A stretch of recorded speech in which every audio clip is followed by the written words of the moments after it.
Le mot chakra nous vient du sanskrit et signifie roue ou disque.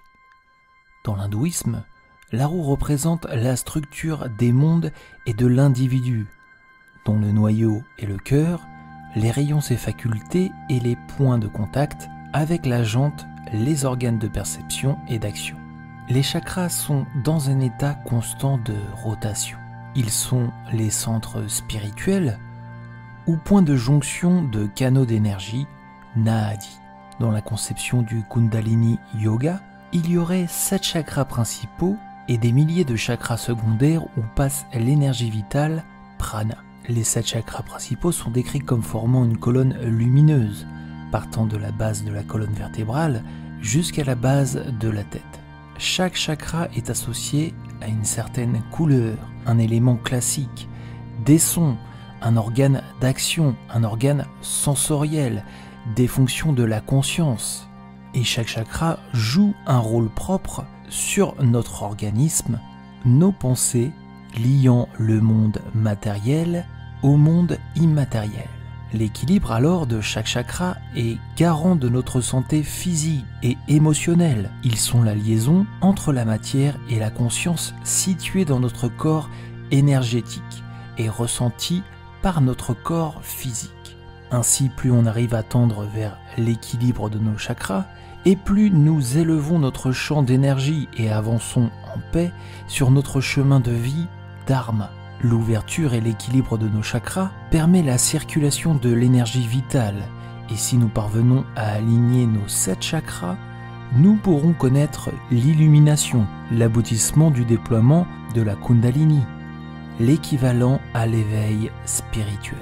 Et dans cette vidéo, nous verrons en détail ces 7 chakras principaux. Nous détaillerons ainsi leurs caractéristiques et fonctionnement pour pouvoir comprendre l'équilibre à trouver.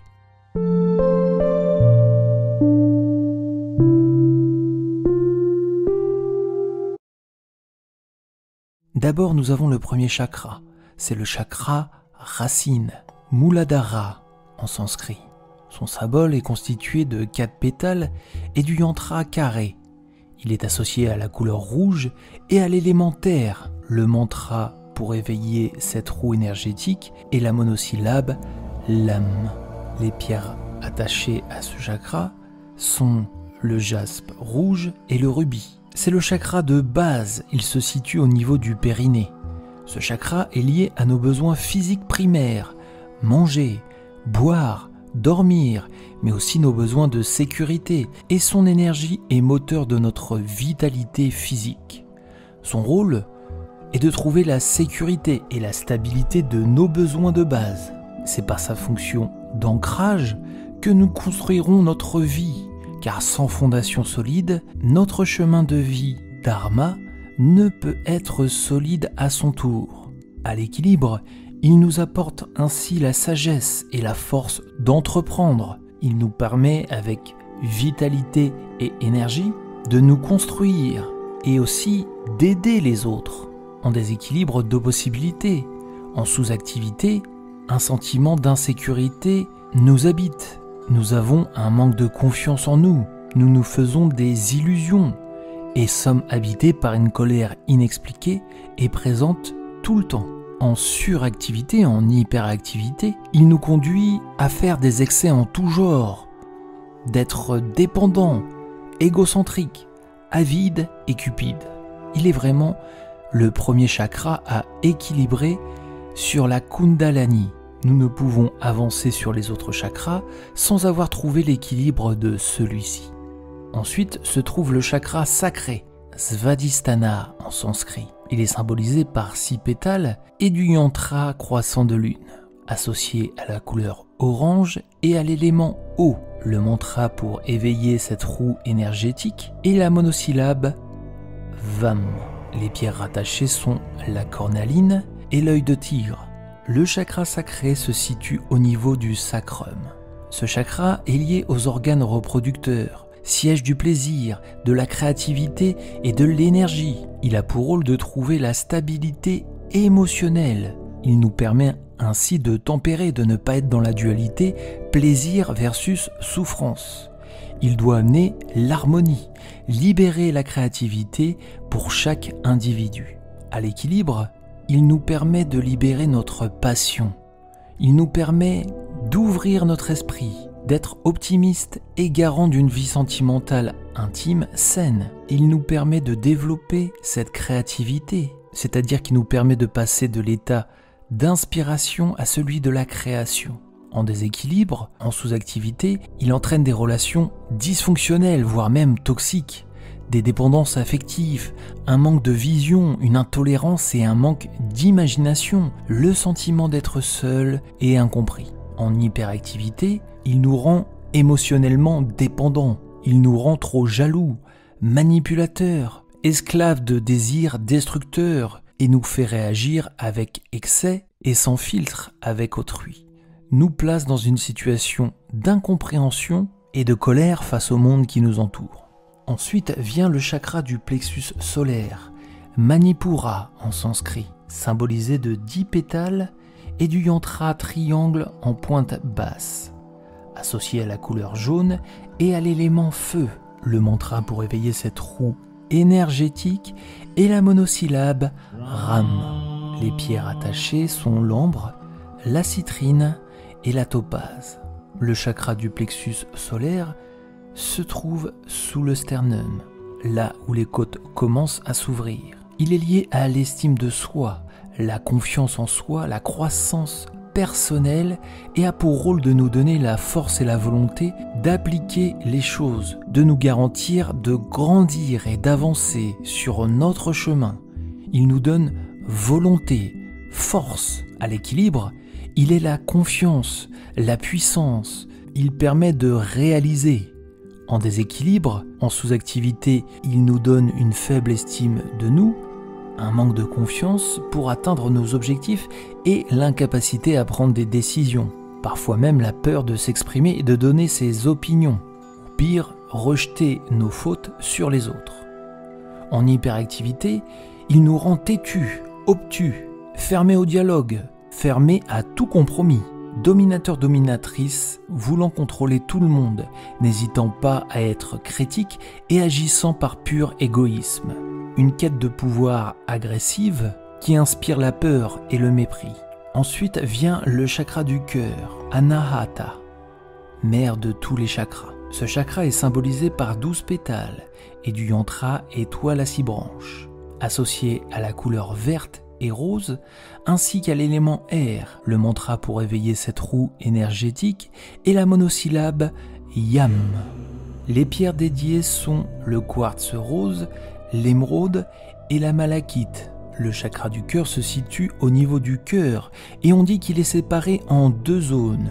Le cœur inférieur, lié à l'amour inconditionnel, et le cœur supérieur, lié à l'amour romantique. Ce chakra est donc lié à l'amour envers son âme sœur, envers sa famille, envers l'amitié.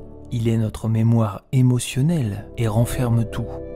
Il a pour rôle de nous faire sentir la beauté de ce qui nous entoure, l'harmonie de la vie, et doit nous donner la sensation que cette vie vaut la peine d'être vécue. À l'équilibre, nous sommes paisibles, nous ressentons l'amour, la compassion, nous avons aussi la bienveillance pour les autres. En résumé, vous aimez et vous vous sentez aimé. En déséquilibre, s'il est sous-active, c'est la haine qui peut s'emparer de vous, l'amertume, la rancœur, le manque de connexion avec le monde qui vous entoure, l'incompréhension et la tristesse. En hyperactivité, il peut entraîner une dépendance émotionnelle et affective qui laisse les émotions submerger les décisions.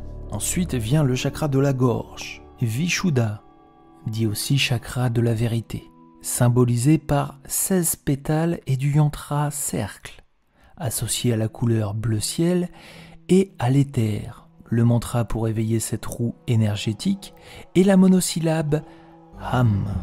Les pierres associées sont l'agate bleue, l'aigue marine. Le chakra de la gorge se situe au milieu de la gorge. Il est lié à l'expression, la parole, l'audition, la vérité. Son rôle, il ancre la concentration et l'apprentissage toujours à la recherche de cette vérité via une communication saine et claire. À l'équilibre, il permet la communication claire, en toute confiance, un discours sain, diplomate et toujours de bons conseils. En déséquilibre sous-active, il se traduit par une incapacité à s'exprimer. On reste secret, incompris, sans aucune aisance, anxieux, craintif et timide. En hyperactivité, il peut rendre bavard, mensongeur, fait s'exprimer sans filtre, donne la critique facile, sans construction, sans argument. Ensuite vient le chakra du troisième œil, Ajna en sanskrit. Il est symbolisé par 2 pétales et du yantra point, associé à la couleur bleu indigo et à la pensée au psychisme. Le mantra pour éveiller cette roue énergétique est la monosyllabe Om. Les pierres rattachées, le saphir, le lapis lazuli, il se situe au milieu du front et est lié à l'intuition et la clairvoyance. Il a ainsi pour rôle d'être le siège de la volonté, de l'ouverture d'esprit et de l'imagination. Il permet de trouver l'harmonie entre le monde physique et le monde matériel. À l'équilibre, il active notre imagination, la pensée intuitive et le développement de la vision, cette capacité à voir au-delà du physique. Il donne ainsi ce don de clairvoyance. En déséquilibre sous-active, il conduit à un manque de concentration, à un manque de vision et de clairvoyance. Il rejette l'éveil et tout ce qui n'est pas lié à la matière. Il rejette la spiritualité et conduit à une vie sans but et sans ambition. Si il est hyperactif, il peut conduire à des cauchemars, des délires et des hallucinations. Vous vivez alors dans un monde où cette fois-ci, vous ne faites plus le lien avec la matière et vous pouvez développer de la paranoïa. Enfin, le chakra couronne, Sahasrara, constitué de 1000 pétales, associé au violet et à la vibration. Même si pour certains, aucun mantra n'est associé pour éveiller cette roue énergétique, on peut utiliser la monosyllabe Om pour aider à se concentrer. La pierre associée est l'améthyste, et ce chakra couronne se situe en haut de la tête. Il est lié à l'intuition et à la vision spirituelle, au sens de la compréhension et de la connaissance, au niveau divin de conscience. Son rôle est d'établir la connexion entre notre esprit individuel et l'esprit universel. En accueillant la pure énergie cosmique, il nous conduit à l'éveil spirituel. À l'équilibre, il nous lie à une puissance supérieure, nous donne foi en l'univers et nous fait atteindre l'amour universel. En déséquilibre, nous sommes déprimés, en difficulté d'apprentissage, nous développons un manque de foi et sommes en colère contre l'univers, car le piège ici est d'avoir pensé atteindre l'éveil par pur ego et sans avoir compris le sens de celui-ci. L'ouverture de ce dernier chakra est une épreuve difficile. Il faut d'abord parvenir à l'équilibre de l'ensemble de nos chakras et se détacher de tout attachement terrestre.